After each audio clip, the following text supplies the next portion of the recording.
আজকে আমরা একাদশ শ্রেণী সেমিস্টার 1 এর প্রথম যে অধ্যায় রয়েছে অর্থাৎ প্রাকৃতিক ভূগোল এর অন্তর্গত পঞ্চম ইউনিট আবহাওয়া এবং জলবায়ু এই চ্যাপ্টার থেকে যে প্রশ্নগুলো আসতে পারে সেটি হলো প্রথমত ভূপৃষ্ঠ থেকে 90 কিলোমিটার উচ্চতা পর্যন্ত ড্যাশ ও ড্যাশ পাওয়া যায়, অর্থাৎ কি কি পাওয়া যায়? CO2 এবং জলীয় বাষ্প, অর্থাৎ অপশান এ।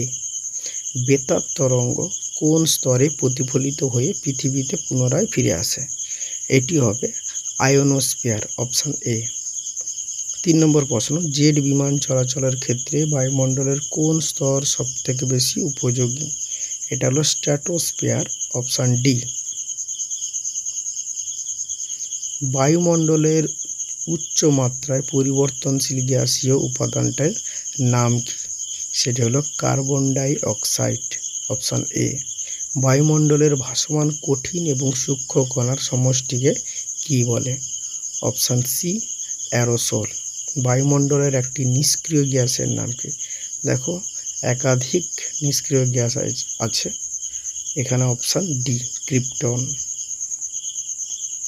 7 নম্বর কোশ্চেন, কোন স্তরে উচ্চতা বৃদ্ধির সঙ্গে সঙ্গে উষ্ণতা বৃদ্ধি পায়, অর্থাৎ বৈপরীত্য উত্তাপের কথা বলা হচ্ছে?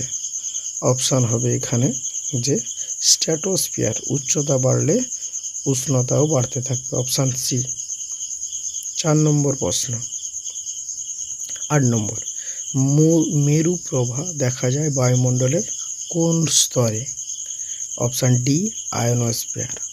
উল্কাপিণ্ড পুড়ে ছাই হয় বায়ুমণ্ডলের কোন স্তরে? Option A, মেসোস্ফিয়ারে। নৈশদ্যুতি মেঘ কোন স্তরে দেখা যায়? Option B, মেসোস্ফিয়ারে। মৌতিক মেঘ দেখা যায় বায়ুমণ্ডলের কোন স্তরে? Option A, স্ট্র্যাটোস্ফিয়ারে। 12 নম্বর প্রশ্ন, হেটারোস্ফিয়ারের সর্বোচ্চ স্তরের নাম কি? পারমাণবিক হাইড্রোজেন স্তর। 13 নম্বর প্রশ্ন, ওজোন গ্যাসের অস্তিত্ব লক্ষ্য করা যায় বায়ুমণ্ডলের যে স্তরে, সেই স্তরটির নাম হলো স্ট্র্যাটোস্ফিয়ার। প্রধান ওজোন ধ্বংসকারী গ্যাসটার নাম কি? CFC, chlorofluorocarbon. ওজোন গহ্বর সৃষ্টি হয়েছে, অপশান বি, আন্টার্কটিকায়। ওজোন গ্যাসের ঘনত্ব পরিমাপের একক, অপশান এ, ডপসন। CFC গ্যাসের বাণিজ্যিক নাম কি? Option A, ফ্রিয়ন। ওজোন স্তরের আবিষ্কারক ইনার নাম কি?